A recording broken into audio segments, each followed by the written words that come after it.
আছো বন্ধুরা? সবাইকে বৈকালীন শুভেচ্ছা। আজ আমাদের বাড়ির মাঠে কিছু ছেলেপেলে এসে খেলাধুলা করছে। আমিও কিছুক্ষণ খেলাটা দেখলাম। খেলাটা বেশ জমেছে, দেখতে খুবই ভালো লাগলো। তো একটা জিনিস ভাবলাম, আসলে বর্তমানে তো তরুণ তরুণী, কিশোর কিশোরী এদের খেলাধুলা তো একেবারে উঠেই গেছে বললে চলে। ওরা এখন আর একেবারেই খেলাধুলা করে না, সারাদিন শুধু মোবাইল নিয়ে ব্যস্ত থাকে। কিন্তু মোবাইল চালানো তাদের শারীরিক বিভিন্ন সমস্যা হয়, চোখের সমস্যা হয়, মেরুদণ্ডের সমস্যা হয় এবং তারা কর্মক্ষমতাও হারিয়ে ফেলে। খেলাধুলার কোনো বিকল্প নেই। সুস্থ থাকতে হলে খেলাধুলার কোনো বিকল্প নেই। খেলাধুলার মাধ্যমে শারীরিক বিকাশ যেমন হয়, তেমনি মানসিকও বিকাশ হয়। কর্মক্ষমতা বৃদ্ধি পায়, শরীরের রোগ প্রতিরোধ ক্ষমতা বৃদ্ধি পায় এবং মনটাও প্রফুল্ল থাকে। এছাড়া খেলাধুলার মাধ্যমে শিশুরা অনেক ভালো থাকতে পারে। তারা মাদকাসক্ত, মোবাইল আসক্ত থেকে দূরে থাকতে পারে। এছাড়াও বিভিন্ন ধরনের অসামাজিক কার্যকলাপ থেকেও দূরে থাকতে পারে।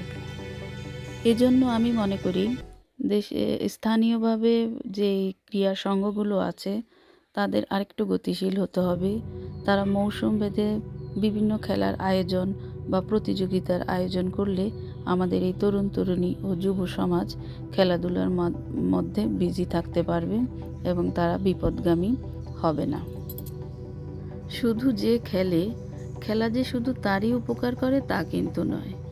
কিছু তরুণ তরুণী আছে যারা খেলতে পছন্দ করে না, কিন্তু খেলা দেখতে খুবই পছন্দ করে।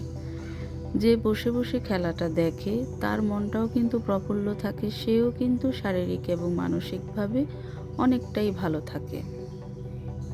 পারিবারিকভাবে আমরা মা বাবারাও কিন্তু বিভিন্ন ইনডোর গেমের মাধ্যমেও আমাদের তরুণ তরুণী, কিশোর কিশোরীদেরকে ব্যস্ত রাখতে পারি। এতে তারা সুস্থ ধারায় থাকবে। একটি সন্তান বিপদগামী হলে পরিবারের উপর নেতিবাচক প্রভাব পড়ে। আর কীরকম পরিস্থিতি যে হয় তা কেবলমাত্রই ভুক্তভোগী পরিবারেই বলতে পারে, অন্য কেউ তা বুঝতে পারবে না। যাই হোক বন্ধুরা, আমি মনে করি তরুণ তরুণী ও কিশোর কিশোরীদের সুন্দর একটি আগামী উপহার দেওয়ার জন্য খেলাধুলার কোনো বিকল্প নেই।